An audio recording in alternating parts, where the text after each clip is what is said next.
Salut à tous, bienvenue dans le podcast Hors-jeu Capital, 36e émission. Toujours un plaisir de vous retrouver pour parler pendant une heure de foot et du Paris Saint-Germain. Beaucoup d'actualités qui sont tombées cette semaine. Donc avant de vous parler du sommaire, je vais vous présenter l'équipe qui va m'accompagner pour parler de tous ces sujets. Tout d'abord, il fait son retour. Il a laissé sa place la semaine dernière à Mathis, rédacteur sur le site de Paris United. Il a tourné un peu. C'est Mousse qui est avec nous. Ça va, Mousse? Salut à tous, ça va très bien. Le vieux va très bien. Je vous ai écouté la semaine dernière. Merci pour le vieux qu'il fallait faire reposer. C'est bientôt Alors, ton anniversaire, bientôt je vais tes juste vous 45 poser une ans. question. J'ai des travaux dans mon immeuble. Est-ce que ça s'entend ou pas? On entend un petit peu, ouais, on entend en fond. On J'espère que ça entend sera pas gênant un petit alors. bruit de perceuse, ouais. Ah voilà, c'est catastrophique. J'y ai droit tous les matins, matin au soir. Oh, ça devrait aller, écoute, ça devrait aller. Également avec nous, et lui, il était là la semaine dernière, Yacine Amned. Ça va, Yacine? Salut à tous, ça va bien, merci. Et enfin, un ami du podcast, puisqu'il était déjà venu avec nous en studio, c'était lors de l'émission 25 en mars dernier, après la victoire du PSG en demi-finale de Coupe de France contre Lyon, le 5-1. C'est Nicolas Puravo, ancien rédacteur en chef de Fort Tout France et Football 365. Ça va, Nico? Salut à tous. Ouais, c'était juste avant Dortmund et je vous disais que le confinement, fallait pas s'inquiéter, on risquait rien. Bien vu. Je suis content. Exactement. C'était Prévision. c'était 7 jours avant le match contre Dortmund. Est-ce que on a pris des nouvelles des chroniqueurs à chaque fois qu'on a fait le podcast. Est-ce que ton déconfinement se passe bien? Ouais, très très bien. Même le confinement s'est bien passé. Nous, hein, on est bien, on est dans la forêt, donc ça va. Nous, on était bien, on aurait bien pris un mois de plus, ça nous aurait pas gêné en fait dans l'absolu, mais bon, content de vous retrouver quand même. Eh ben, plaisir partagé en tout cas. Alors, je vais vous donner le sommaire maintenant que je vous ai présenté l'équipe. On parlera tout d'abord, dans un premier temps, du contexte un peu actuel avec la mobilisation de deux joueurs parisiens, Kylian Mbappé et Layvin Kurzawa, contre les violences policières. On l'a vu, Mbappé qui a mis plusieurs tweets pour relayer voilà, par rapport à la mort de George Floyd, qui a été tué dans les rues de Minneapolis, et aussi de Layvin Kurzawa qui a participé au rassemblement en faveur d'Adama Traoré, voilà, ce jeune qui a été décédé en 2016 à la suite d'interpellation des gendarmes. On l'a vu, c'était mardi soir, il était dans le rassemblement pour dénoncer également les violences policières. Donc voilà, dans ce contexte un peu spécial, on se posera plusieurs questions, notamment, est-ce que les footballeurs professionnels ont un rôle à jouer sur des sujets sociétaux aussi délicats? Est-ce qu'ils doivent s'exprimer et comment peuvent-ils s'exprimer sur ces sujets? On passera ensuite en deuxième partie, on reviendra du sportif avec l'officialisation du transfert de Mauro Icardi au Paris Saint-Germain pour les 4 prochaines années. Ça y est, c'est définitif. Voilà, le buteur argentin qui sera au Paris Saint-Germain pour les 4 prochaines années. Ensuite, on ira sur le dossier de l'entraîneur Thomas Tuchel. Est-ce qu'il restera au PSG la saison prochaine? Il y a plusieurs questions à se poser là-dessus. On fera un petit point notamment avec Mousse, qui je sais a quelques informations à donner sur la situation de l'entraîneur allemand. Et ensuite, on terminera avec une page mercato avec les pistes Serie A, les pistes Madine Leonardo, voilà, toujours dans son championnat favori. Il y a plusieurs pistes pour les postes de milieu de terrain, notamment des joueurs de la Lazio et un joueur de l'AC Milan. Je ne vous en dis pas plus. On va donc commencer avec ce premier thème.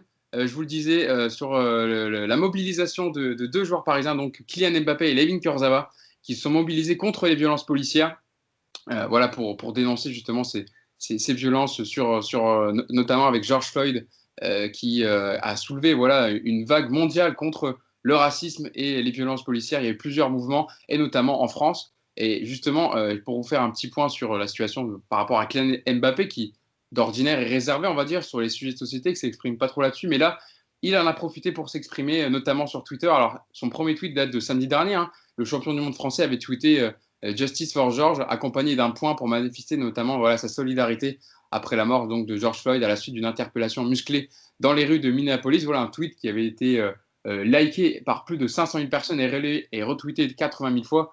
Donc voilà, quand les joueurs s'expriment sur les sujets, évidemment, avec le nombre de followers qu'ils ont, ça prend toujours une importance considérable.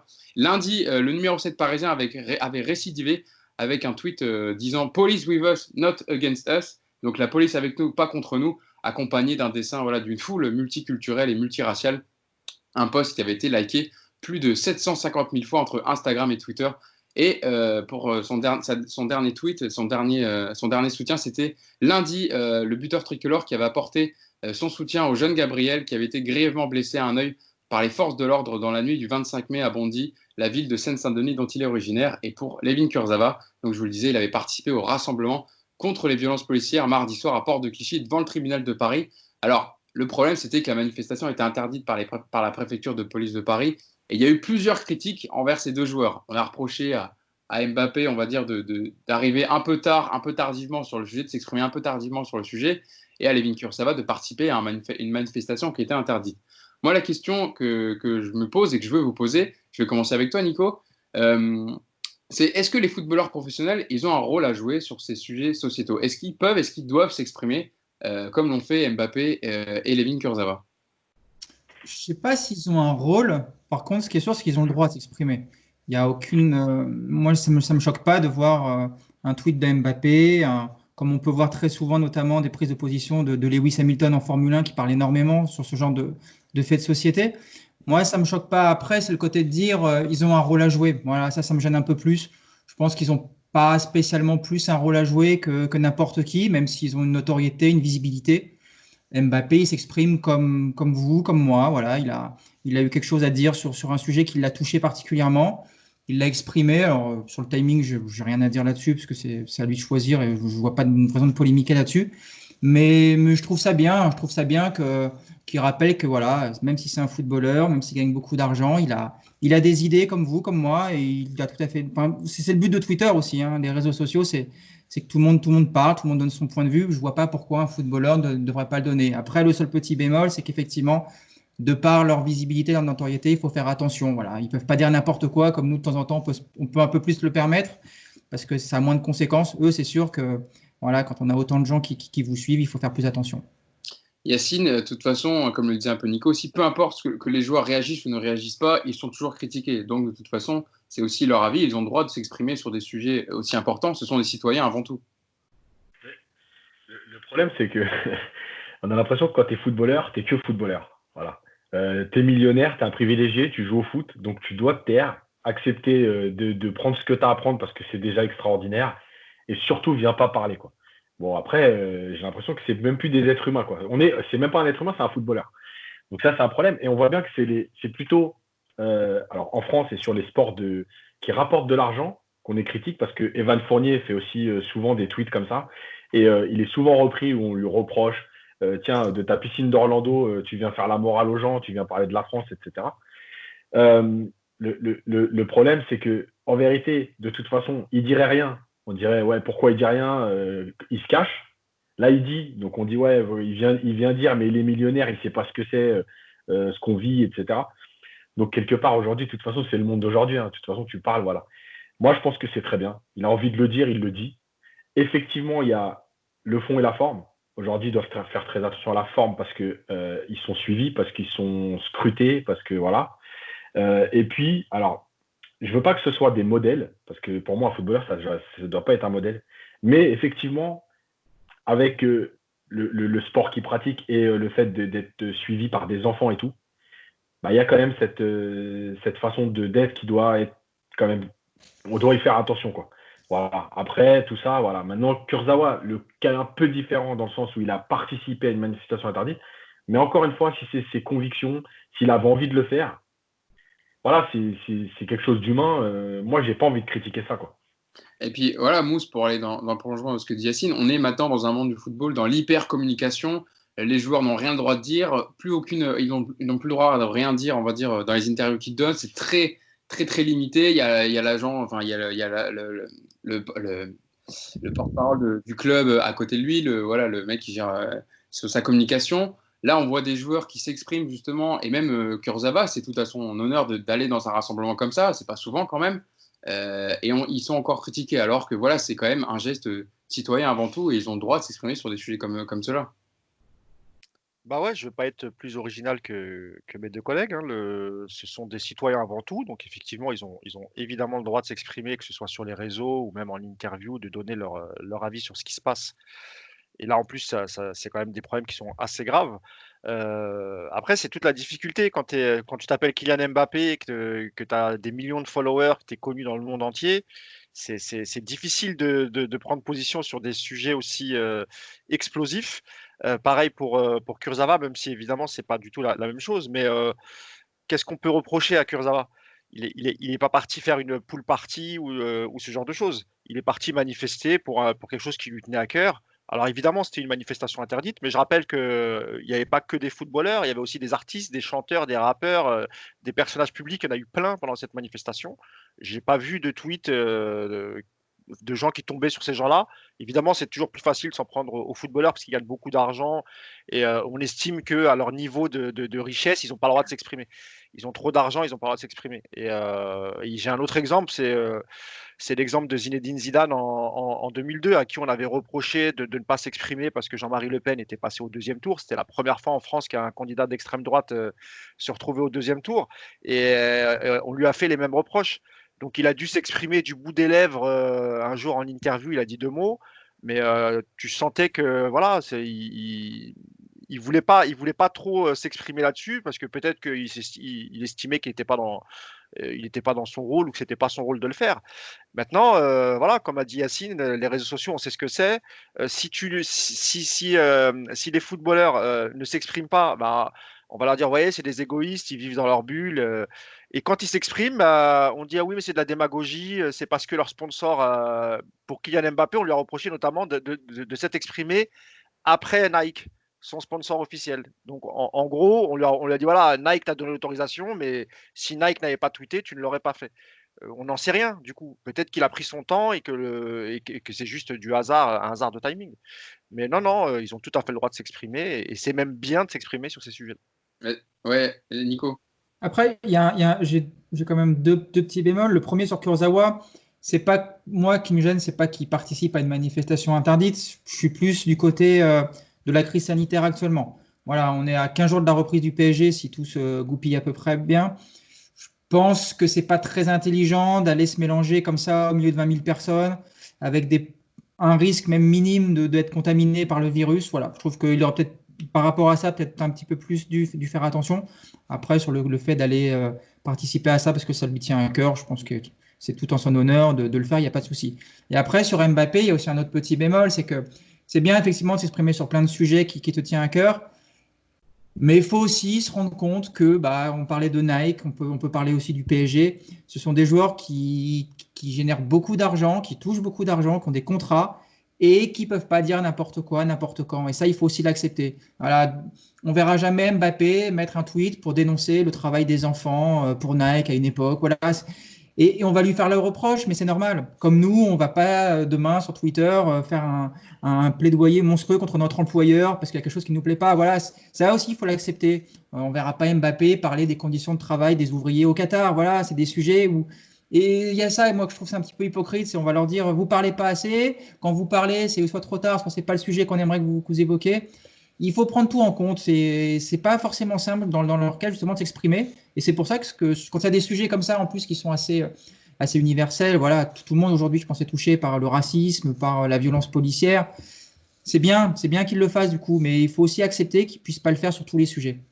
Yacine, tu voulais réagir aussi? Je voulais juste rebondir sur Zidane, c'est pour résumer un peu tout ce qu'on a dit. Avant que Zidane s'exprime, il y a plein de gens qui disaient ouais, c'est pas normal que quelqu'un comme Zidane, qui représentait France 98, Black Blamber, etc., s'exprime pas. Dès qu'il a dit un mot, même s'il l'a dit du bout des lèvres, il y a toute l'autre partie qui est venue dire ouais, mais de quoi il se mêle? Il vit à Madrid, il est footballeur, il est millionnaire. Donc de toute façon, en fait, c'est malheureusement quand tu es un personnage public, c'est le revers de la médaille. Quoi que tu dises, quoi que tu fasses, tu vois, là on disait Mbappé, il a attendu. Il n'aurait pas attendu. On aurait dit ouais, tout de suite, il saute sur l'occasion. Il attend, on dit il attend. Bref, voilà, c'est aussi les réseaux sociaux. Il y a les bons côtés des réseaux sociaux, mais il y a les très mauvais côtés. Et ceux-là en font partie, malheureusement, mais il faut l'accepter. Ça fait partie du job aujourd'hui, quoi.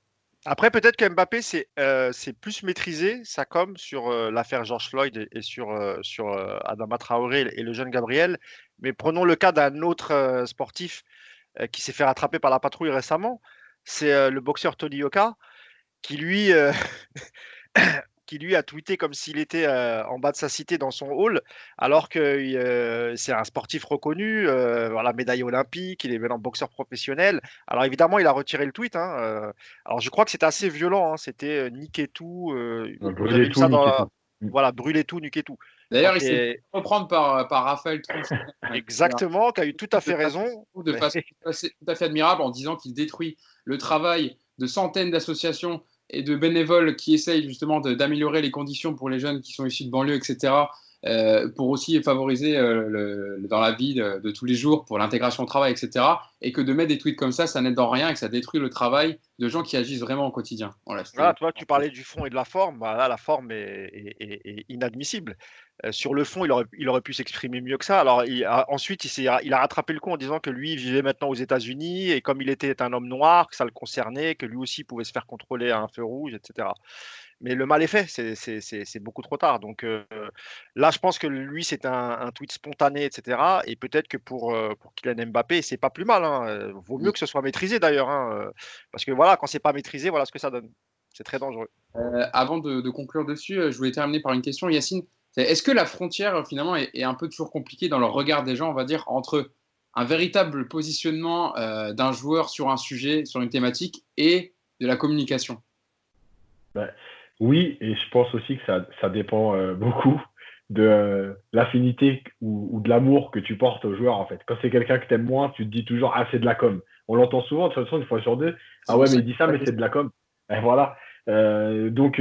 Donc aujourd'hui, ça dépend aussi de ce que tu ressens pour le joueur. Est-ce que c'est quelqu'un que tu apprécies ou pas, ses prises de position, etc. De toute façon, aujourd'hui, enfin, dans la com, on peut tout mettre. Donc tout est de la com. Oui, la frontière, elle est tellement infime entre en fait, le moment où tu te dis, c'est ce qu'ils pensent vraiment ou c'est pour se faire bien voir. Voilà. c'est ça, c'est ça. Encore une fois, on peut pas se mettre à leur place. Naïvement, on a envie de penser que quelque part, ils sont quand même encore un peu sincères. Alors, on est obligé d'avoir des doutes, mais après, enfin, faudrait avoir des doutes sur tout, en fait. Donc, voilà. Nico, tu veux répondre aussi à la question? Bah, non, je pense que c'est bien résumé tout ça. C'est vrai que après, c'est de la sensibilité de chacun. Moi, Mbappé, je passe pas mes journées avec lui. Je sais pas comment il peut vivre ce genre d'événement.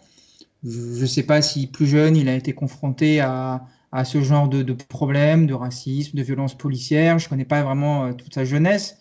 Mais encore une fois, c'est un sujet qui touche, on le voit, qui touche beaucoup de monde. Euh, Moi, je suis peut-être naïf, mais j'ai envie de croire que tous les gens qui s'expriment là-dessus, c'est sincère. Voilà. Les gens, là, j'ai vu beaucoup de carrés noirs hier ou avant-hier, je sais plus, là, qui ont fleuri sur les réseaux sociaux. J'ose croire que tous les gens qui participent à ce genre de mouvement spontané, et voilà, et c'est que ils sont touchés par ce genre de choses et que c'est pas de la com. Après, un Kylian Mbappé, est-ce qu'il a besoin de se faire bien voir sur un tel sujet? Je pense pas. Voilà, je pense que il a déjà une image très positive de partout. S'il met ça, c'est pas pour gagner 2 points de notoriété. Je pense que juste, voilà, il est touché, qu'il a envie de le dire à sa manière. Et moi, encore une fois, j'ai trouvé ce qu'il a fait, lui, c'était très sobre. Je trouvais que le timing, encore une fois, était à sa convenance et j'ai du mal à comprendre qu'on puisse critiquer ça, vraiment. Je trouve ça bizarre. En plus, limite, certains joueurs auraient des fois plus à perdre qu'à y gagner en tweetant sur des sujets comme ça. Donc, c'est tout à leur honneur de s'exprimer sur des sujets. Et ça nous semblait important d'y revenir dans le podcast parce que c'est des sujets quand même sociétaux assez importants. On va revenir aux sportifs. Si vous le voulez bien, on va passer à la deuxième partie du podcast avec l'officialisation de la part du Paris Saint-Germain du transfert de Mauro Icardi. Donc, il sera présent à la reprise pour la reprise de l'entraînement le 22 juin, mais de façon, cette fois, il ne sera plus prêté, mais officiellement sous contrat avec le Paris Saint-Germain. Pour vous donner donc les détails du contrat, du deal avec l'Inter, un transfert qui, initialement, l'option d'achat était de 70 millions d'euros, mais Leonardo a réussi à obtenir une petite ristourne avec un transfert à 50 millions d'euros plus 8 millions d'euros de bonus, donc contrat de 4 ans, il est lié au club jusqu'en 2024. Il était à 10 millions de salaire à l'Inter, il passe normalement à 12 millions de salaire. Et dans ce contrat, l'Inter a souhaité insérer un deal, une clause de non-retour en Italie, une clause anti-Italie. Donc en gros, si le PSG revend dans le futur Mauro Icardi à un club italien, il devra verser pas moins de 15 millions supplémentaires à l'Inter Milan. On comprend, Mousse, c'est pour éviter surtout la concurrence de la Juventus Turin. Mais à ce prix-là, Leonardo a réalisé, sur le marché très concurrentiel des numéros 9, a réalisé un excellent coup. Ouais, d'ailleurs, je crois que la clause, elle n'est pas indéfinie, hein. Je crois que c'est pas 18 mois. Je crois que c'est dans les premiers 18 mois, il me semble. Ouais, peut-être, oui. Ouais, je pense que c'était dans un futur proche, surtout pour éviter qu'ils le revendent dès cet été ou l'été prochain. Ouais, je pense que c'est Ouais, plus au cas où il voulait le revendre tout de suite parce qu'il était question peut-être de l'acheter et de le revendre directement à la Juve pour éviter que l'Inter le revende directement à la Juve. Mais en fait, non, c'est pas du tout pour ça parce que si Leonardo a obtenu une telle ristourne, c'est surtout parce que le PSG était seul à négocier avec l'Inter et l'Inter voulait absolument se débarrasser d'Icardi et que les seuls interlocuteurs et le seul club qui était vraiment chaud, d'ailleurs, il avait l'option d'achat, c'est le PSG.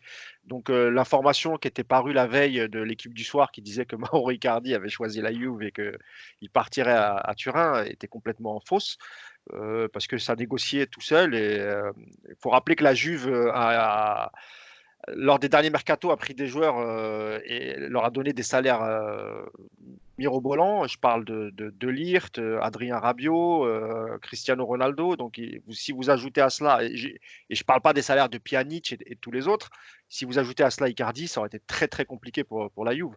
Donc très très belle affaire de Leonardo. C'est un joueur qui met 20-25 buts par saison.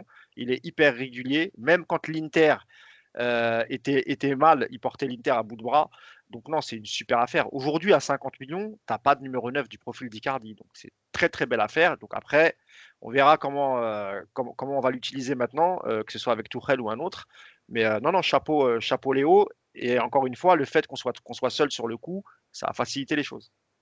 Nico, il fallait conserver l'attaquant argentin parce qu'il a fait une première saison, comme il disait Mousse, une première saison réussie. 20 buts, 4 passes décisives en 31 matchs. J'ai une info que j'avais relevée, c'est le buteur le plus prolifique d'Europe. Hein. Il est à un but tous les 3 tirs. C'est tout simplement le meilleur ratio des 5 grands championnats. Derrière lui, il y a Jamie Vardy, Jadon Sancho et même 2 autres pensionnaires de Ligue 1, Moussa Dembélé et Ben Yedder. Mais il fallait valider, il fallait conserver l'attaquant argentin après une première saison aussi réussie. Ouais, et puis comme le dit Mousse, c'est vrai que c'est c'est un marché difficile, le numéro 9 en ce moment. Ça va le devenir encore plus avec ce qui vient de se passer ces prochains mois. Le PSG avait les choses en main. Alors on a lu beaucoup de choses sur ce dossier Icardi, que c'était finalement lui qui allait choisir, il y avait d'autres clubs dessus. En fait, à l'arrivée, on a compris que c'était le PSG qui était le maître du jeu. Je pense que, je ne veux pas dire dès le départ, mais dès octobre-novembre, on a compris que le PSG allait garder ce joueur parce qu'il a fait des débuts vraiment très très efficaces. Ça a été un peu plus compliqué à partir du 2 janvier, mais à l'arrivée, ça reste un super joueur. Et puis, Leonardo, il ne raisonne pas sur 2-3 mois, il raisonne sur l'avenir. Voilà, on a un attaquant, Cavani, qui va devoir faut tourner à la page. Il faut le remplacer. Vous avez un joueur il a 27 ans, je crois, Icardi, si je ne me trompe pas. Voilà, 27 ans, comme dit Mousse, 20-25 buts par saison sans problème.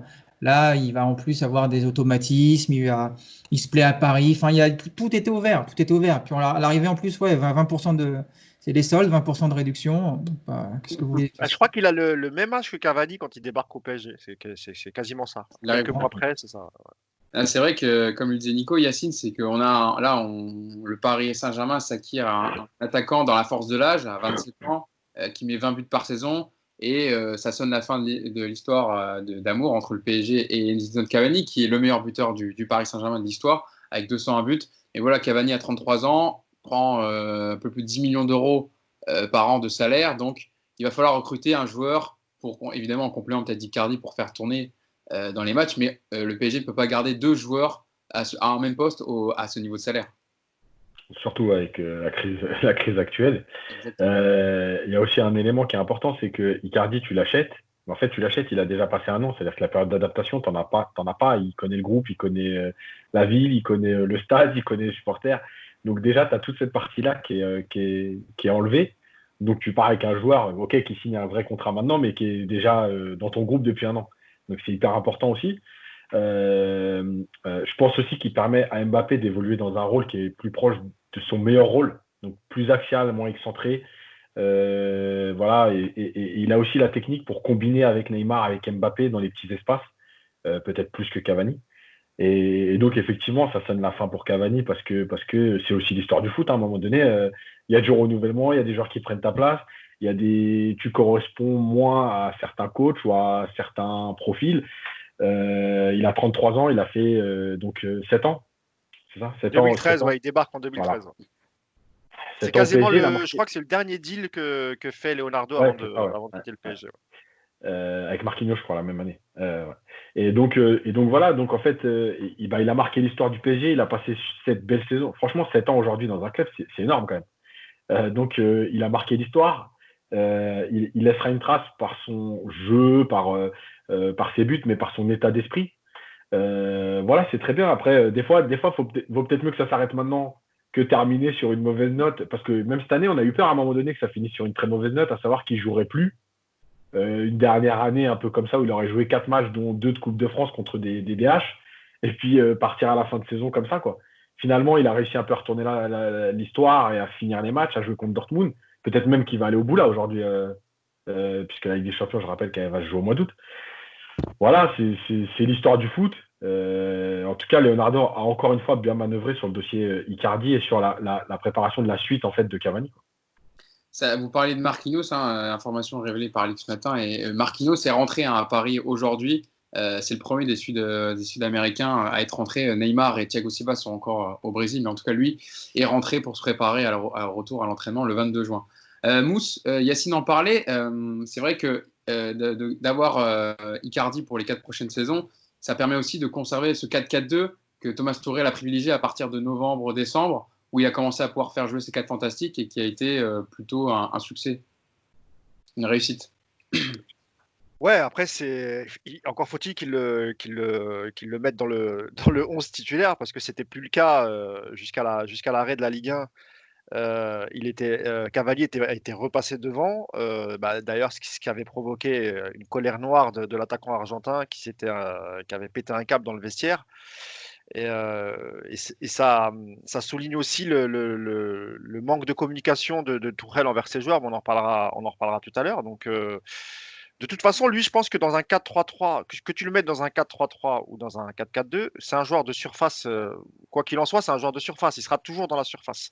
Donc, pour moi, le positionnement d'Icardi, je pense qu'il peut s'adapter à tous les schémas. Après, c'est l'animation et les joueurs qu'il aura autour de lui qui fera que. Pour moi, je pense qu'il est capable d'évoluer dans n'importe quel schéma. Et après, la question va se poser, c'est est-ce qu'on continue avec Tuchel donc dans ce schéma-là, mais on sait que Tuchel, lui, était contre la levée d'option d'achat d'Icardi. Pourtant, il l'avait titularisé au début, il avait été très efficace et on ne sait pas pourquoi du jour au lendemain, il a décidé que ce n'était plus le cas et qu'il a préféré mettre Cavani. Donc, et après, si c'est un autre coach, bon, on verra si c'est par exemple Allegri. On va en parler justement. Voilà. Donc après, encore une fois, Hugo, c'est ça. Tout va dépendre du coach et la fin de la Ligue des Champions. Est-ce que Cavani va accepter de prolonger pour 2 mois parce qu'il n'est pas obligé de le faire. S'il reste, est-ce qu'il va continuer avec Cavani? Il va mettre de côté encore Icardi. Est-ce que Leonardo va avoir une discussion avec Tuchel pour lui dire écoute, on a levé l'option, il faut le faire jouer parce que Cavani part. Voilà, c'est tout un ensemble de questions dont on attend les réponses. C'est ça, Nico, il y a plusieurs questions qui se posent parce que Mauro Icardi, lui, est assuré d'être au PSG. Thomas Tuchel, on va y revenir tout à l'heure, Mousse nous donnera quelques infos, mais ce n'est pas encore assuré. Ça va aussi beaucoup dépendre des résultats sportifs parce qu'on le rappelle, en août, il y a 2 finales de compétition à jouer, la Coupe de la Ligue et la Coupe de France. Il y a encore la Ligue des Champions à jouer à partir des quarts de finale. Donc, est-ce que Thomas Tuchel a les clés, on va dire, en main pour continuer au PSG la saison prochaine il fait des bons résultats, notamment en Ligue des Champions et dans les 2 finales de compétition nationale? Non, je ne suis pas sûr de ça. Je ne suis pas sûr parce qu'on a déjà vu, de toute façon, le PSG, ils ne font pas de sentiments quand ils ont décidé quelque chose.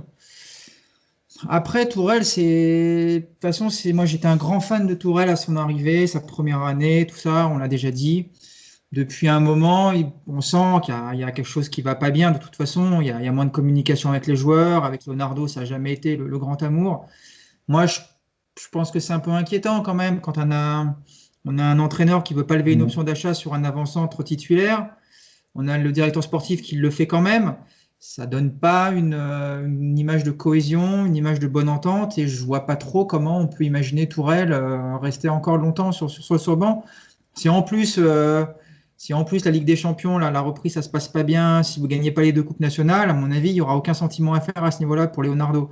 Si au contraire, vous gagnez tout ce qui est possible et vous allez ne serait-ce qu'en demi de Ligue des Champions, c'est plus compliqué de se séparer de lui après. Mais encore une fois, moi je trouve que ce rapport de force entre les deux, il y a un moment où ça ne va pas passer, ça va poser des gros problèmes. Et si la solution, c'est un départ de Tourelle cet été, Leonardo, il va le faire sans hésiter, je pense. Mais encore une fois, je trouve ça inquiétant, moi, les relations entre les deux, là, l'option Icardi, un entraîneur qui ne veut pas la lever, et le directeur sportif qui le fait, c'est pas un bon signe, je trouve, quand même. Hein.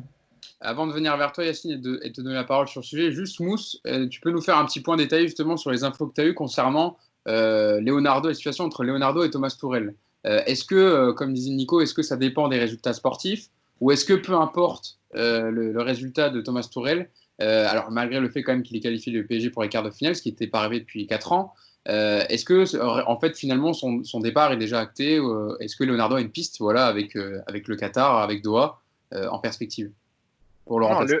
Leonardo, si ça tenait qu'à lui, la décision dans sa tête, elle est déjà prise en fait. Sauf qu'il a quand même des actionnaires au-dessus de lui et eux veulent quand même avoir. Alors sur les joueurs, sur l'achat de joueurs et la vente de joueurs, il est libre de faire ce qu'il veut, la carte blanche. Par contre, sur le coach, Doha veut quand même garder un peu la main et veut être consulté. Alors je dis pas que Leonardo n'a pas son mot à dire, évidemment que c'est quand même son boulot, mais c'est pas lui en dernier lieu qui va trancher pour le coach.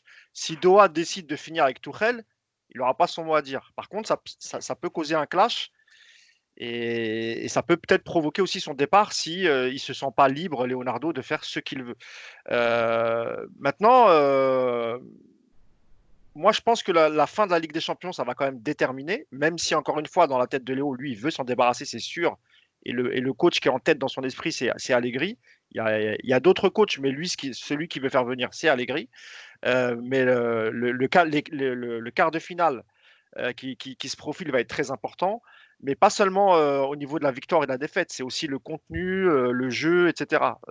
Leonardo aussi regarde beaucoup ça, il est un peu déçu de la manière dont l'équipe tourne, dont l'équipe joue, et c'est pour ça aussi qu'il en veut à Tuchel. Parce qu'il estime qu'il a tout donné à Tuchel l'été dernier, tous les joueurs qu'il voulait, il a été très obéissant. Je peux te garantir que le prochain mercato, il ne va pas du tout tenir compte des desiderata de Tuchel. Donc leur relation, elle risque d'en pâtir à ce moment-là. Et après, il y a un moment, il va falloir trancher. C'est Doha qui tranchera. Mais évidemment que pour le faire partir, mieux vaut entre guillemets qu'il ait des mauvais résultats. Alors c'est pas du tout ce que je souhaite. Moi, je suis supporter, j'ai envie qu'il aille au bout, même si je suis pas un grand fan de l'allemand. Mais je pense que Leonardo, voilà, il compte aussi un petit peu là-dessus. Ça l'aiderait à convaincre Doha de prendre Allegri. Il y aura aussi, juste 2 secondes, il y aura aussi l'avis des joueurs. Hein. Je pense que si demain Neymar et Mbappé font savoir qu'ils en ont marre de Tourelle, son avenir sera scellé. Hein. Ça ira pas plus loin. Hein. Je pense que pour Mbappé, il n'y a pas trop de suspense. On a compris.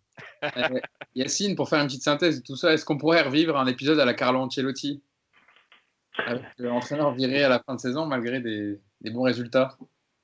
C'est pour ça que quoi qu'il arrive, le parcours en Ligue des Champions, il risque d'être déterminant.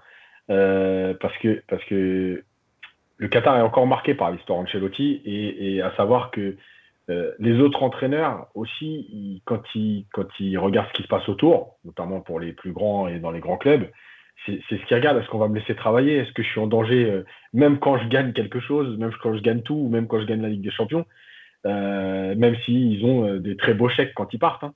Mais malgré tout, voilà. Donc, ça, c'est un problème politique.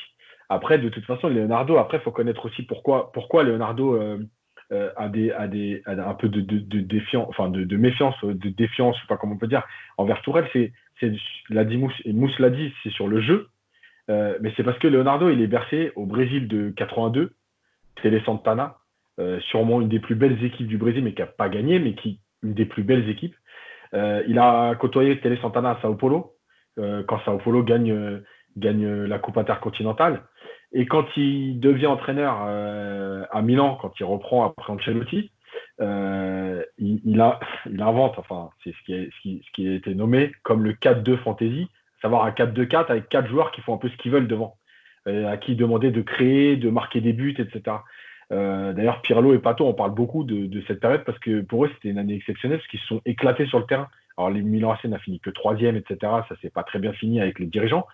Mais voilà, et avec l'Inter, il refera pareil quelques mois plus tard quand il prend la suite de Benitez et qui ramène l'Inter 2e du classement, il gagne la Coupe d'Italie et il propose un jeu pareil, très offensif et il va même, alors sur une période plus courte évidemment, mais être au-dessus du nombre de points de Mourinho qui a quand même marqué l'Inter sur les dernières années.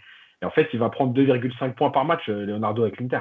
Et en fait, c'est un entraîneur qui est bercé à ce Brésil-là, en fait. Le football spectacle, de marquer des buts, etc. Et en fait, il y a quelque chose qui le gêne dans le jeu de Tourelle. C'est pour ça, par exemple, que la première fois, il avait pris Ancelotti, parce qu'Ancelotti, c'est l'école du Milan AC, c'est l'école du beau jeu, etc. Le seul paradoxe, entre guillemets, avec Allegri, c'est que, en fait, Allegri, il a une mauvaise image, parce que les gros matchs de la Juve, effectivement, il est parti sur un côté un peu plus défensif, mais parce qu'il avait des joueurs de combat. C'est-à-dire que quand tu as Chiellini derrière, qu'on veuille ou non, c'est pas Thiago Silva. Chiellini, il aime le combat, il aime. Donc tu Et même t'adaptes aussi. devant, hein, même Mandzukic, hein, Voilà, c'est c'est un vrai pas des. combattant, c'est vrai. Voilà. Mais on oublie souvent qu'Allegri a joué beaucoup de matchs de Ligue des Champions en alignant Mandzukic, Dybala, Higuain, en même temps, avec un milieu de terrain en 6 avec Pjanic. Tu vois, le match retour à Madrid, c'est exceptionnel ce que fait la Juve.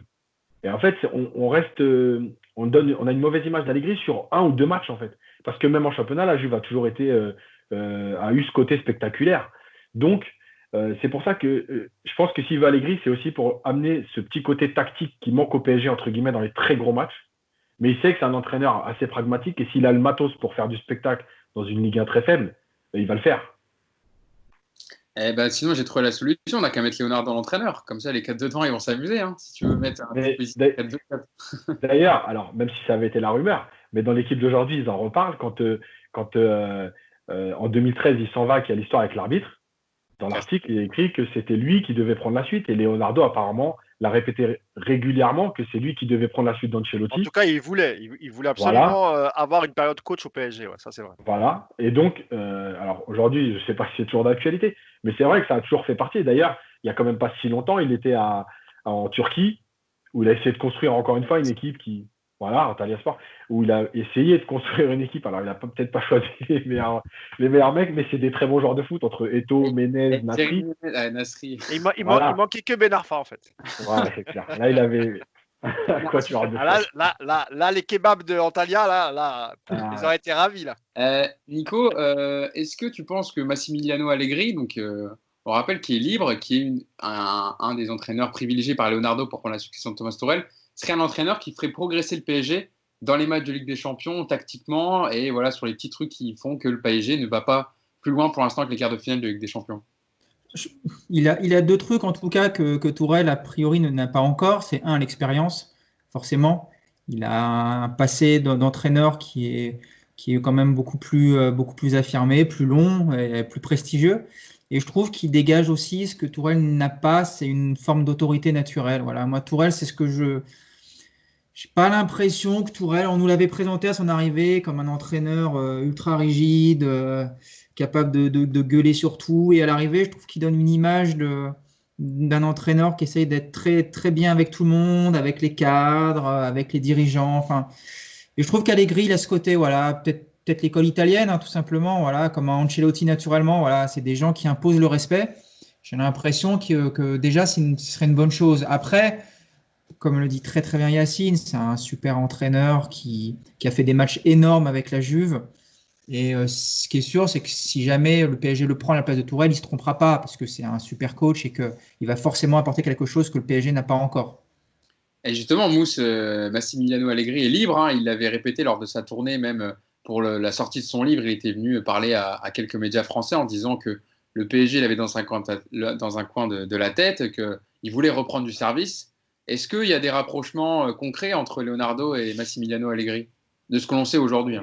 Ah oui, ils sont en contact. Ils ont été plusieurs fois en contact. De toute façon, l'agent d'Allegri avait proposé l'été dernier quand Antero Henrique avait quitté le PSG et Leonardo est arrivé, bah, il y a une valse d'agents qui a débarqué à Doha. Tu sais, quand tu changes de directeur sportif, bah, tu essayes de vendre des joueurs, des coachs. Voilà. Et le coach Allegri avait déjà été proposé. Donc, après, il avait été conforté Tuchel, donc il n'était pas question de se séparer de lui dès cet été, même si normalement, enfin, je parle de l'été dernier, hein, donc du coup, après la défaite de Manchester, l'élimination calamiteuse, je pense qu'ils ont fait un peu la même erreur qu'avec Emery, c'est-à-dire que quand tu perds 6-1, en vérité, c'est difficile de t'en remettre. Donc normalement, tu aurais dû t'en séparer à la fin de saison pour essayer de minimiser le traumatisme et de ne pas repartir avec le même coach. Et là, l'erreur qui a été faite, c'est la même. Donc je pense qu'ils n'ont pas voulu se désavouer parce que c'est un choix de Doha, donc ils ont préféré le garder. Mais oui, les contacts entre Leonardo et Allegri sont fréquents. Moi, je pense qu'ils doivent discuter pour essayer de voir déjà, de trouver un accord sur le salaire, etc. Comme ça, si vraiment on se sépare de Tuchel, il n'y a plus qu'à signer les papiers. Donc oui, il est toujours en discussion. Maintenant, vu que cette année, c'est un contexte particulier, on ne sait pas. Tout à l'heure, tu disais que Marquinhos est rentré. Mais le PSG n'a toujours pas communiqué. On ne sait pas si les joueurs aujourd'hui, actuellement, ils sont en vacances, ils sont au chômage partiel. Apparemment, de ce qui est dit, c'est qu'ils ont accordé leurs vacances aux joueurs pour qu'ils reviennent tous définitivement le 22 juin et faire une reprise. Ça, c'est pas le PSG qui a dit ça. Non, c'est pas le PSG. Mais le PSG, on ne sait pas. Pour le 22, c'est qu'ils ont eu leurs vacances avant. Surtout qu'ils doivent préparer la Ligue des Champions, les 2 coupes nationales, les 2 finales. Donc tu peux pas le préparer. Enfin, tu es obligé de revenir. Quoi qu'il en soit, c'est une saison un peu inédite. Donc comment tu prépares? Parce qu'un coach, quand il arrive, il fait le tour de l'effectif, il fait des entretiens, il prépare, il demande, il fait une liste de joueurs. Alors c'est vrai que là, ce que cible Leonardo, c'est principalement en Serie A. Donc peut-être qu'indirectement, il prépare la succession de Tuchel. Mais à l'heure actuelle, aujourd'hui, je peux pas vous dire que Allegri va remplacer de manière sûre Tuchel. Non, aujourd'hui, on est trop loin de ça. Et encore une fois, la situation fait que de toute façon, il va gérer la Ligue des Champions, les 2 finales de coupe. Donc, je précise que c'est très important pour le PSG de remporter, notamment la Coupe de France. Ils en font un vrai objectif. Donc, il ne faudra pas qu'ils se toupent aussi là-dessus. Donc, on en saura un peu plus fin août. Ouais, on attendra fin août la finale donc Coupe de France contre Saint-Etienne et finale de Coupe de la Ligue contre Lyon. On va parler maintenant du mercato. T'en parlais un peu, Mousse, un mercato très très Serie A, comme d'habitude avec Leonardo, donc déjà avec Mauro Icardi dont on a déjà parlé. Mais il y a également un milieu de terrain, le milieu de terrain de la Lazio, Sergej Milinkovic-Savic, qui revient depuis plusieurs mercatos. Déjà depuis Antero Henrique, c'était une piste ciblée par le PSG. Yacine, tu as fait un article sur Paris United pour évoquer la situation du milieu de terrain. Petite information, avant qu'on enregistre, vous parliez d'une blessure de Savic, c'est confirmé, je viens de vérifier, donc il s'est blessé à l'entraînement et il doit passer un IRM du genou, donc ça peut laisser de longs mois. T'imagines si c'est un truc où tu es absent 3-4 mois, ouais. Hein. On verra si la Lazio communique à ce sujet, mais en tout cas, pour revenir sur l'article de Yacine, la Lazio en demande énormément d'argent et surtout n'est pas vendeur, puisque la Lazio est 2e de Serie A. Le championnat italien va reprendre le 20 juin. La Lazio est très bien placée pour être qualifiée en Ligue des Champions la saison prochaine, donc n'a pas un besoin urgent d'indemnité pour son mercato et surtout vendre un de ses meilleurs joueurs de cette saison. La Lazio, c'est pas la Roma. Hein. La Lazio, ils ont de l'argent. Ils sont 2e du championnat à 1 point, c'est-à-dire qu'ils jouent encore le titre. Et ils vont aller en Ligue des Champions. Pourquoi s'affaiblir? Sauf offre que tu peux pas refuser, donc autour de 80 à 100 millions. Il n'y a aucune raison aujourd'hui que la Lazio vende Milinkovic-Savic. Surtout que lui, il est bien aussi là-bas, qui peut connaître la Ligue des Champions avec le club où il est bien, la ville où il est bien. Voilà. Après, ça ne veut pas dire qu'il n'est pas intéressé par le PSG, mais il y a aussi des contextes aujourd'hui qui font que voilà, il n'est pas non plus. Enfin, si la Lazio était 6e championnat et qualifiée pour l'Europa League, ça changerait beaucoup de choses. Là, le fait de jouer le titre en faisant une belle saison, en battant la Juve, en pratiquant un jeu quand même qui est plutôt intéressant avec Simone Inzaghi, pourquoi partir? Donc voilà. Après, c'est vrai que c'est dommage parce que je pense qu'il correspond tout à fait à ce que Leonardo répète depuis un an. Il nous manque un peu de taille et un peu de poids au milieu de terrain. Je crois que c'est le profil parfait parce que puis en plus il a le poids et la taille, mais il a aussi la technique. C'est pas juste pour mettre de l'impact et dire on prend quelqu'un parce qu'il nous manque ça. Il est aussi capable c'est un très bon joueur de football. Et puis au milieu de terrain, c'est pas un 6, faut le préciser, parce que tu as peut-être des gens qui pensent qu'il va venir pour jouer devant la défense, que ce soit dans un système à 2 ou à 3, mais non, il joue plus haut au milieu, quoi. Et en fait, c'est toujours ça le problème avec le PSG. On a l'impression que on cherche plein de profils au milieu. Et, en vérité, c'est pas une priorité, ce genre de. Mais voilà, on n'a toujours pas ce numéro 6, entre guillemets, à la Casemiro, on va dire, qui reste devant la défense, qui fait le taf. On n'a que des joueurs un peu polyvalents. Tous les clubs qui arrivent en demi et finale de Ligue des Champions, ils ont tous ce type de joueurs. Nous, on l'a pas.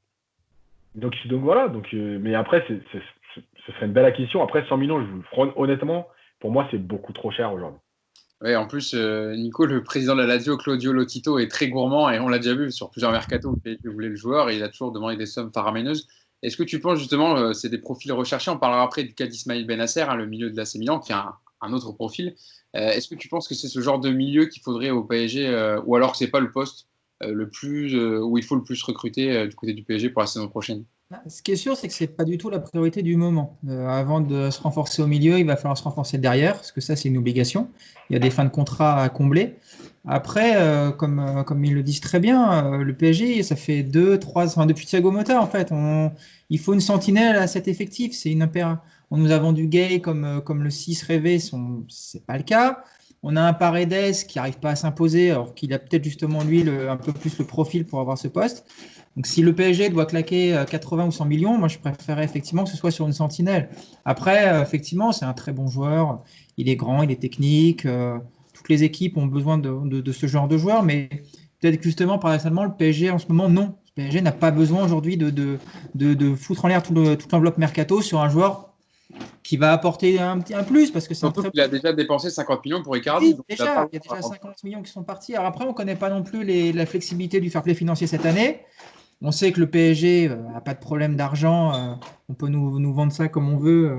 Vous lisez les articles économie dans l'équipe. On est limite à la Banque de France à la fin du mois, parce que tout va très mal. Mais non, évidemment que le PSG n'a pas de souci de ce côté-là. Mais il ne va pas non plus falloir faire n'importe quoi. On ne va pas mettre 50, 60. Là, j'ai vu un pack avec l'arrière 80 millions les deux. Ouais. Adam Marutic qui a une saison. C'est cher quand derrière, vous devez impérativement recruter au moins 2 latéraux et puis aussi peut-être un défenseur central si vous ne gardez pas Thiago Silva. Donc, encore une fois, avant de se lancer dans ce genre d'enveloppe importante, comme mon avis, le PSG a d'autres priorités, quoi. C'est ça, parce qu'en plus, Yacine, tu avais fait un autre article. Tu fais tellement d'articles que je suis obligé de les reprendre. Sur la situation, en fait, sur le fait que, voilà, comme le Nicolas le rappelait, il va y avoir beaucoup de joueurs en fin de contrat. Pour les citer, Edwin Kurzawa, Thomas Meunier, Thiago Silva, Edinson Cavani, Choupo-Moting. Alors après, il y a même en plus jeune Aouchiche et Tanguy Kouassi qui pour l'instant n'ont pas prolongé avec le PSG. Ça libérerait une masse salariale d'au moins 40 millions d'euros. Alors après, voilà, les postes à renforcer, ça serait surtout les latéraux. On parle des milieux de terrain, des pistes Serie A, mais il y a du monde à renforcer. Il y a des postes à renforcer surtout derrière sur les latéraux. Bah déjà, juste une petite parenthèse, Paris va peut-être finir avec des champions avec 12 joueurs. C'est ça. Ça continue comme ça. Comme UEFA n'a pas de directive pour l'instant, on ne sait pas si le club peut prolonger ses joueurs sur 2 mois pour qu'ils terminent l'exercice en cours de Ligue des Champions. En fait, la directive, si, elle est donnée. Les clubs ont la possibilité. Après, c'est les clubs. C'est chacun décide comme il veut, c'est ça. Les clubs peuvent proposer ou pas. Et après, en plus, tu as les joueurs qui peuvent accepter ou pas la proposition. Donc, s'ils n'acceptent pas tous, parce qu'il ne faut pas oublier qu'il y en a qui jouent leur avenir aussi, parce qu'ils ont un certain âge. Donc, si tu te blesses pendant ces 2 mois, ça va être compliqué de trouver un club derrière. C'est-à-dire que le PSG peut finir la saison avec 14 ou 15 joueurs. Bref. Mais pour revenir à tout ça, c'est qu'en fait, il y a j'ai l'impression qu'il y a... Attends, je suis perdu là. Putain, tu veux que je revienne vers toi après? Ouais. Non, vas-y, dis, on parlait de quoi? On parlait du fait qu'on allait libérer 40 millions de masse salariale et côté au poste derrière. En fait, le problème, c'est que tu as effectivement des joueurs... Non, parce que le problème, c'est qu'aujourd'hui, les joueurs, par exemple, les joueurs que vise le PSG chez les latéraux, on voit bien que c'est autour de 25 millions. Il faut 2 latéraux. Ça fait déjà 50. On a pris Cardi 50.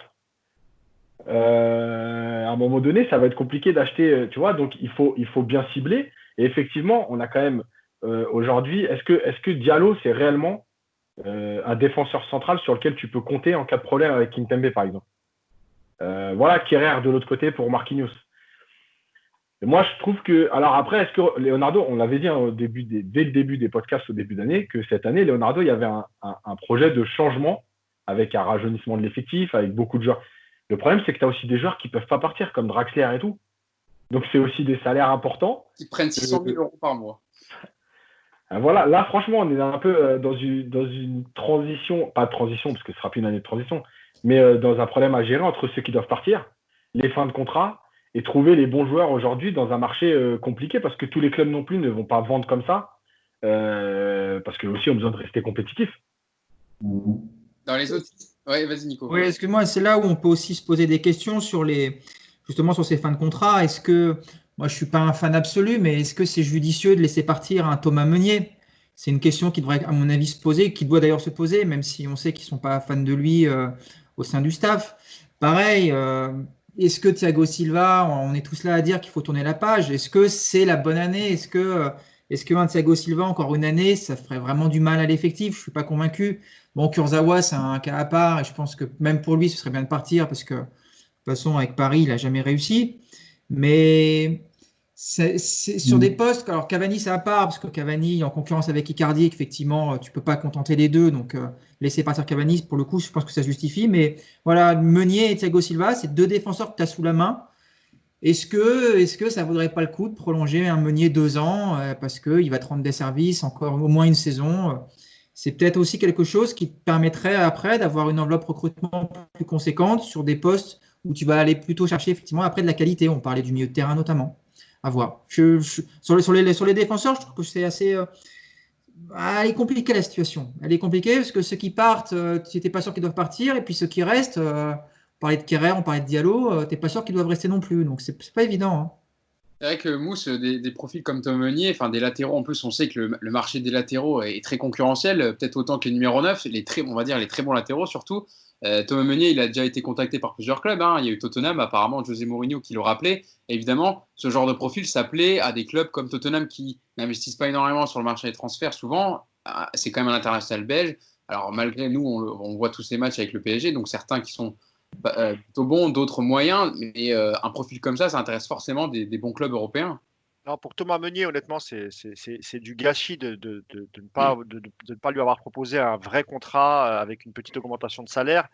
C'est un joueur qui a eu beaucoup de visibilité, que ce soit avec l'équipe nationale belge ou avec le PSG. Donc évidemment, aujourd'hui, vu le prix des latéraux, et honnêtement, Meunier, on peut le critiquer, mais c'est pas le plus mauvais des latérales droits d'Europe, quoi. Tu vois, il est au milieu, on va dire. Il n'a pas été mis en confiance par Tourelle aussi, tu parles. Déjà, mais pour moi, ça reste quand même un bon joueur avec une bonne mentalité. C'est pas un joueur qui se cache sur le terrain. Alors, il fait des mauvais matchs parfois, mais on peut pas le soupçonner de tricher ou de se cacher sur un terrain. Donc évidemment que c'est dommage parce qu'il y a un manque à gagner. Pareil pour Kurzawa. Kurzawa, bon, il est peut-être moins bon sportivement, mais il a 25 ou 26 ans, il me semble. C'est un joueur qui vaut, qui est coté entre 15 et 25 millions sur le marché, je pense. Thomas Meunier un peu plus. On aurait même pu le vendre entre 30 et 40 millions. 27 ans, Kurzawa. Voilà, mais 27 ans, mais ça reste jeune, tu vois. Parce que Kurzawa, c'est pas parce qu'il n'a pas réussi au PSG que c'est un mauvais joueur. Pour moi, c'est un très bon joueur, Kurzawa. Simplement, il s'est perdu, c'est tout. C'est juste ça. Et je voulais faire une précision sur Maruzic de la Lazio. C'est pas du tout un joueur que veut Leonardo. C'est un joueur qui est très moyen et qui vaut à peine 5 millions d'euros. C'est simplement, c'est un peu comme l'histoire Pastore-Sirigu en 2011. C'est-à-dire qu'on fait un packaging parce qu'en fait, celui qui a la plus grosse valeur, c'est Savic. Il en voudrait, lui, entre 80 et 100 millions uniquement pour ce joueur. Donc, je pense que la Lazio à 80 millions en mettant Maruzic dans le deal, ça peut faire l'affaire. Mais je pense qu'il est hors de question pour Léo de mettre autant. Parce que sinon, tu peux aller à lever l'option à 50 millions de Thomas Partey à l'Atlético. Et c'est plus simple. Sauf que comme c'est une clause, il n'y a pas d'échelonnement. Tu es obligé de sortir 50 millions cash, ce que ne peut pas faire normalement le PSG. Donc voilà pour les latéraux. Et sur les autres noms, que ce soit à droite ou à gauche, c'est difficile d'avoir des informations. Moi, j'en ai pas beaucoup. On parle d'Alex Telles, le latéral gauche du FC Porto. Ça, on l'avait sorti il y a très longtemps, qu'il y avait un intérêt. Moi, je savais qu'il y avait un intérêt. Mais par contre, après, sur les négociations, je n'ai pas réussi à avoir d'infos. Je ne sais pas, il y a beaucoup de contradictions. Il y a des journaux portugais qui disent que c'est fait, d'autres qui disent que non. Il n'y a pas eu de proposition, il n'y a pas eu de. Donc, par contre, l'intérêt est réel. Pour Telles, c'est vrai. Après, ce qui est important, c'est de se renforcer. Encore une fois, voilà, si c'est pour faire partir Meunier parce que Tourelle l'aime pas, mais si c'est pour prendre un latéral qui apportera rien de nouveau, ça n'a aucun intérêt. À gauche, c'est différent parce que vous avez Bernat qui est le titulaire au poste. J'ai envie de dire, il lui faut plus. Plus facile à gauche, ouais, c'est vrai. Ouais, il faut plus une boule. À droite, franchement, vous avez Kerrer, Dagba qui vont rester. Donc Léo, s'il y a une offre pour Dagba, il le laisse partir. Hein. S'il y a une offre, 15 millions, il part tout de suite. Donc, ou alors, on va se retrouver avec 10 millions, il le vend, à mon avis. Hein. Bah oui. Après, il y a Kerrer aussi. Hein. Kerrer, c'est un peu comme comment il s'appelait Ensoki. Tu vois, Ensoki, il est parti à 10 millions à Nice. Voilà.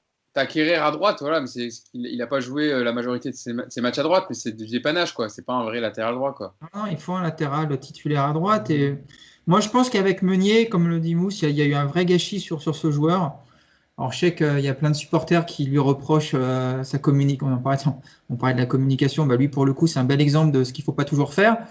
Mais voilà, c'est un international belge. Vous l'avez sous la main. C'est vraiment, c'est se compliquer le mercato pour rien, j'ai l'impression, sur ce poste. Et bon, Surtout, après, si.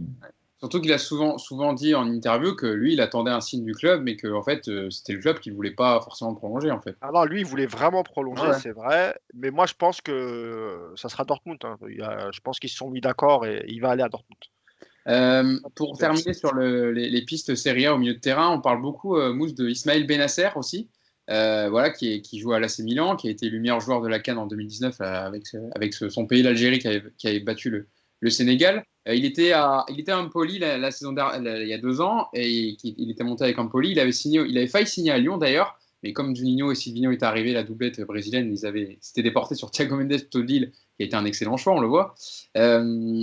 Ismaël Benasser, c'est un joueur aussi qui a une clause libératoire à 50 millions d'euros. C'est une des révélations, on va dire, une des valeurs sûres de l'AC Milan dans une saison un peu moyenne. Qu'en est-il des contacts entre PSG et Benasser? On sait juste que c'est un intérêt de Leonardo, mais c'est un peu cher, 50 millions d'euros, et il y a surtout d'autres clubs en première ligue qui seraient intéressés par ses services. Moi, l'info que j'avais sur Benasser, c'est qu'effectivement, Léo l'a contacté directement pour prendre la température, mais il n'y a pas eu de contact officiel entre les deux clubs. Il me semble qu'il n'y a pas eu de proposition. Il y a des infos qui sont sorties qu'il y avait une proposition de 30 millions. Moi, c'est peut-être vrai, mais moi, c'est pas ce qu'on m'a dit. On m'a dit qu'il n'y a pas eu de proposition officielle. Mais là encore, pour Benasser, est-ce que c'est un joueur dont on a besoin déjà premièrement, et est-ce qu'il va apporter une plus-value avec l'effectif qu'on a déjà? Moi, je suis pas sûr en fait. Tu vois, c'est vraiment pas le type de joueur dont on a absolument besoin aujourd'hui. Et vu la somme que demande le Milan, donc autour de 50 millions, il y a des clubs en Angleterre pour qui ça va pas être cher du tout. Si Pep Guardiola appelle un joueur comme Benasser, j'imagine que Benasser, il doit être super flatté. Et je dis, ça peut être cool quand même d'aller jouer à City. Et quand on sait ce que donne comme salaire le City Group, il sera pas malheureux, Benasser. Et je suis pas sûr que Leonardo puisse concurrencer Manchester City. Donc pour moi là encore, comme c'est un joueur qu'il a fait venir lui au Milan AC, qu'il aime beaucoup. On parlait tout à l'heure des profils de joueurs qu'aimait Leonardo. C'est un joueur très technique. Donc voilà, mais moi au PSG, en tout cas cet été, j'y crois pas. Yacine, pour l'avoir vu jouer cette saison avec l'AC Milan, c'est un joueur qui peut jouer dans un milieu à 2, dans un milieu à 3. Il est aussi à l'aise, voilà, il est combatif, il est technique. Il est quand même, c'est un joueur quand même assez intéressant. On l'a vu notamment avec la CAN et avec l'Algérie, où il a été élu meilleur joueur de la compétition. Il avait fait une très belle CAN. Mais tu vois, avec Milan, il a joué souvent, joué souvent en sentinelle, justement.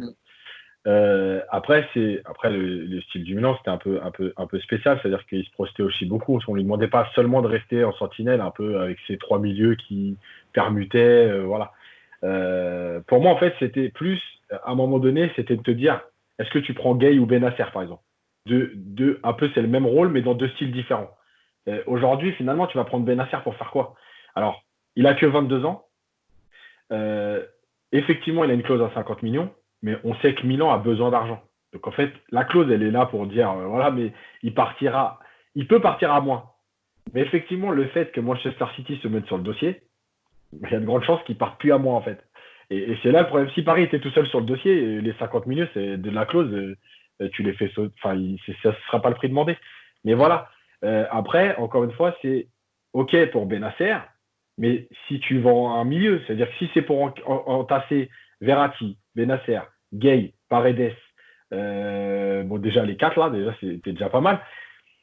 Pourquoi quoi? Enfin, je veux dire, à un moment donné, pour moi, c'est un peu à l'avenir et tu voilà. sais, de renouveler vraiment pour l'avenir, voilà. D'ici 2-3 ans, refaire une équipe un peu plus jeune. Pour ça, je dis, il a 22 ans. C'est peut-être aussi parce qu'il a en vue un coach qui valide un peu toutes ses pistes. Donc c'est peut-être aussi ça, tu vois. C'est pour ça que je parlais aussi dans l'introduction, quand on a évoqué le cas de Thomas Tuchel, c'est que c'était un mercato, Nico, très Serie A, très Leonardo, et qu'au final, il ne prenait pas vraiment en compte les demandes, comme des joueurs qui venaient surtout du championnat allemand avec Thomas Tuchel. Juste un minute là-dessus, c'était pour dire que Gay aussi, Leonardo, c'est pas fan de Gay. Donc peut-être que pour lui, dans sa tête, ou peut-être avec le futur coach, Gay, il va être mis de côté, quoi. Ou peut-être revendu. Peut-être que dans son esprit, il l'a peut-être mis même dans la liste des transferts avec le sympathique Herrera. tout sympathique qu'il est, mais vu qu'il a été blessé toute la saison et qu'il n'a pas été acheté, c'est pas un transfert, quoi, tu vois. Il est arrivé gratuitement. Donc, c'est un joueur qui a quand même une valeur, Herrera. Donc, il peut vendre Herrera, il peut vendre Gueye. Moi, je trouve que ce serait une erreur de vendre Gueye. Franchement, ce serait une grosse erreur parce que moi, je pense que sur une nouvelle saison, c'est un joueur qui peut beaucoup apporter parce qu'il couvre beaucoup au milieu de terrain. Mais peut-être que dans son esprit, vu que c'est pas des joueurs qu'il a fait venir lui, Herrera, c'est Antero Henrique qui avait bouclé le deal. Et pour Gueye, c'est pareil. Et Gueye, c'était une demande de Tuchel. Et quand on sait que Léo n'est pas fan de Tuchel, donc voilà, vous faites le schéma et vous arrivez vite fait au résultat. Donc il peut y avoir un gros déménagement aussi de l'effectif cet été. Ça reste dans la mesure du possible. Nico, pour te laisser répondre à la question et ajouter un petit élément en plus, c'est vrai qu'on pourrait par exemple redonner la confiance alors ça dépendra si ce sera avec Tourelle ou pas, mais à Leandro Paredes qui avait fait un très bon match au retour contre Dortmund, en l'absence de Verratti. Il avait tenu la baraque et il avait été très présent au milieu de terrain et on avait vu sa qualité de passe notamment qui est très, très intéressante. Ouais, moi je suis pas comme Yacine, j'ai pas écrit 250 articles pour Paris United, mais j'en ai écrit quelques-uns et dont un sur Paredes. Et moi je suis fan de ce joueur-là parce que je trouve que c'est un mini Thiago Motta dans l'état d'esprit. Voilà, c'est un sale type comme on a besoin dans le football. Il en faut des mecs comme ça qui vient mettre des coups, qui vient te provoquer, qui te parle mal. Et à l'arrivée, on voit que c'est super important. Et Paredes, quand il a eu l'occasion d'enchaîner quelques matchs, il est tout de suite remonté en puissance. Il a tout de suite trouvé ses repères. Quand on l'a pas fait jouer avec l'équipe B aussi, parce qu'à chaque fois qu'on l'a lancé, c'était tout le temps dans des matchs avec des rotations et on était tout le temps là à dire ah, il est nul. Ben ouais, mais bon, pas facile de jouer avec des joueurs qui jouent jamais. Moi, Paredes, dès qu'il fait un match avec l'équipe type, je trouve que c'est un joueur super précieux. Il a une qualité de passe qui est monstrueuse. On n'en parle pas beaucoup, mais c'est un régal. Et puis encore une fois, voilà, il va te mettre des coups, il met des taquets. Moi, si on pouvait imaginer qu'on part avec un Paredes 6 mois en sentinelle, qu'on lui laisse le temps de s'installer sur ce poste et de voir ce que ça donne, parce qu'à 2 ou à 3, je trouve qu'il est assez à l'aise dans les deux configurations. Et ça réglerait plein de problèmes. Et moi, je le trouve bien meilleur qu'un Gueye. Je ne parle pas d'Herrera qui, comme dit Mousse, a été très bon sur son lit d'hôpital. Mais voilà, il est là, le joueur. Vous l'avez, le joueur. Vous ne trouvez pas une sentinelle à 50 millions, mettez Paredes, quoi. Cherchez pas plus loin, quoi. Surtout que Paredes, c'est un joueur qui s'est très bien intégré au vestiaire. Il est ami avec tout le monde. Il est très, très apprécié. Donc, je pense que c'est aussi un facteur important pour lui. Et d'ailleurs, on l'a vu, le match retour de huitième de finale, comment il s'est occupé d'Emre Can. Donc voilà, il a tout de suite. Début de match, pour le dire. Il a fait du Thiago Motta. Voilà. Il a fait du Thiago Motta, le Thiago Motta qu'on a toujours kiffé. Et voilà, on espère qu'il va rester encore des longues années. Et puis j'espère que ça va vraiment devenir le patron au milieu avec pourquoi pas Verratti et peut-être un troisième milieu si on change de système. Yacine. Ouais, par rapport à Paredes, je vais aller un peu plus loin, c'est dire que, en fait, et c'est aussi les reproches de Leonardo envers Tourelle, c'est la gestion humaine. Rappelez-vous que Paredes, il est très bon en décembre, pourquoi? En fait, parce qu'il ne peut pas être mis en concurrence en ratant une passe ou un truc, parce qu'à ce moment-là, Gueye et Verratti sont blessés, c'est-à-dire qu'il reste que lui. Et il joue d'ailleurs avec Kouassi. Et en fait, à ce moment-là, il est serein, il sait que personne ne peut lui prendre ça. L'autre, il peut gueuler sur son banc, ça ne changera rien, il n'y a pas de joueur de toute façon. Donc il joue tranquille et il joue bien. Le problème de Paredes, c'est qu'à un moment donné, Tourelle, lui, que ce soit Paredes ou Meunier d'ailleurs, on voit bien que Tourelle, il leur laisse rien passer. C'est-à-dire que les mecs, ils ratent une passe, il est là à leur gueuler dessus. Je sais plus qui c'est qui racontait, je crois que c'est toi, Hugo, quand on parlait au Mousse, qu'au match de Dortmund. Oui, en fait, le match contre le Real Madrid, tu veux dire pour Meunier? Non, pour Paredes. Ah, pour Paredes, oui. Ouais. Paredes, Loïc Tanguy, je crois qu'il avait raconté ça. Et Clément, on avait parlé qu'en gros, on entendait, comme il n'y avait pas de supporters dans le parc, on entendait Thomas Tuchel reprendre Paredes sur le marquage, voilà. Alors qu'il ne le fait pas avec d'autres joueurs. Voilà, et donc à un moment donné, quand tu es joueur, même si tu es un très bon joueur, quand tu as ton coach qui ne te lâche pas comme ça tout le temps, c'est énervant, c'est stressant, même si c'est des grands joueurs, même s'ils connaissent la pression, mais c'est stressant. Et c'est à un moment donné bloquant parce que tu dis, c'est-à-dire que je rate une passe, et je vais me retrouver sur le banc, c'est pas possible. Le mec, il a besoin aussi d'être libéré, d'être serein, de se dire, écoute, je rate une passe, quoi. Et donc, tout ça, ça fait qu'il y a aussi cette gestion-là. Et Paredes, pour moi, je suis comme Nico, c'est-à-dire qu'aujourd'hui, en tout cas, dans l'effectif, tu peux peut-être, suivant les caractères, changer Gueye, Verratti, etc. Mais pour moi, Paredes, c'est le premier que tu dois mettre. c'est le seul qui a toutes les caractéristiques que les autres n'ont pas. La passe qui fait mal entre les lignes et le côté Wislar qui vient un peu mettre des coups, provoquer, défendre ses partenaires. Parce qu'il n'y a pas que mettre les coups. Il y a défendre ses partenaires. On l'avait vu avec Neymar quand il vient tout de suite dans les regroupements dire non, mais je suis là, moi. Voilà, c'est important. Ouais. Ouais, Oui, juste et après, un mot pour on va finir. conclure après le. Ouais. Ouais, parce que moi aussi, faut que j'y aille, mais juste sur le management entre Tuchel et les joueurs. A contrario, ce qu'on peut dire, c'est que en match, des mecs comme Meunier, Paredes, il va leur gueuler dessus, il va pas les lâcher. Et puis lorsqu'il s'agit de faire sortir son joueur star Mbappé, que celui-ci le dénigre ou refuse de lui serrer la main, à lui, tu lui fais des câlins, Mbappé, tu le prends dans tes bras en lui expliquant mais non, calme-toi, nanani. Mais pour certains joueurs, et son deuxième défaut, c'est que Tuchel, c'est le genre de coach à s'occuper que du 11 titulaire. Quand tu n'es pas titulaire dans son esprit, il ne s'occupe pas de toi. Et c'est aussi pour ça que certains joueurs ont baissé les bras. Et notamment la phase où Paredes ne jouait pas, quand il rentrait, il ne faisait pas des bons matchs parce que, comme l'a dit Yacine, il n'avait pas la confiance de son coach. Et en plus, quand tu as un coach qui, à l'entraînement, ne s'occupe pas des remplaçants en leur disant voilà, gagnez votre place, tu vois, l'image d'un Klopp, ce qu'il a pu faire peut-être à Liverpool avec notre ami qui avait, j'ai oublié son nom, qui jouait, l'ancien Lillois. Origi. Origi, voilà, tu vois, tu l'as senti concerné dans c'était un demi-finale c'est une demi-finale où il marque le but, tu vois. Ouais. Et ben, moi, ce qu'on m'a dit, c'est que Tuchel, il n'est pas du tout comme ça. C'est-à-dire que les remplaçants, il les met de côté, il s'occupe uniquement des titulaires. Ça veut dire qu'il chauffe, il va pas, si tu veux, motiver les remplaçants en leur promettant que si à l'entraînement ils sont bons, et ben, ils gagneraient leur place. Alors que Et ça, Léo l'a très bien compris, et c'est un problème pour lui. Alors qu'on sait qu'en plus, pour aller loin en Ligue des Champions, il faut concerner un groupe de 18 joueurs et pas seulement 11 joueurs, parce que quand tu as des blessés ou des joueurs qui sont un peu moins en méforme physiquement, il faut compter sur tes remplaçants notamment. Exactement. Donc voilà, peut-être que d'aller chercher des joueurs à 50-60 millions d'euros, la solution interne serait peut-être la meilleure pour le Paris Saint-Germain, en tout cas au poste de milieu de terrain. On aura l'occasion d'en reparler. Hein. D'ici là, on se doute bien qu'avec le mercato du PSG, il y aura eu d'autres infos et d'autres rumeurs. Merci à vous d'avoir été avec nous pendant cette heure de podcast. Toujours un plaisir. Merci Nico d'avoir été avec nous. C'était un réel plaisir de te retrouver Au plaisir. podcast et tu reviens quand tu veux. Hein. Si tu as des tu peux écrire pour Paris United quand tu veux, Nico. Hein. Comme ça, tu auras. Moi, je viens que quand Mousse m'invite, hein, c'est pas souvent, donc bon. Eh ben, tu reviendras la prochaine semaine si tu es dispo avec grand plaisir. Je vais te rappeler, Nico. Merci beaucoup d'avoir été avec nous. Merci Yacine, merci Mousse et donc merci Nico pour Merci cet podcast. Et puis on vous dit à jeudi prochain. Salut tout le monde. À bientôt. Merci, ciao, ciao.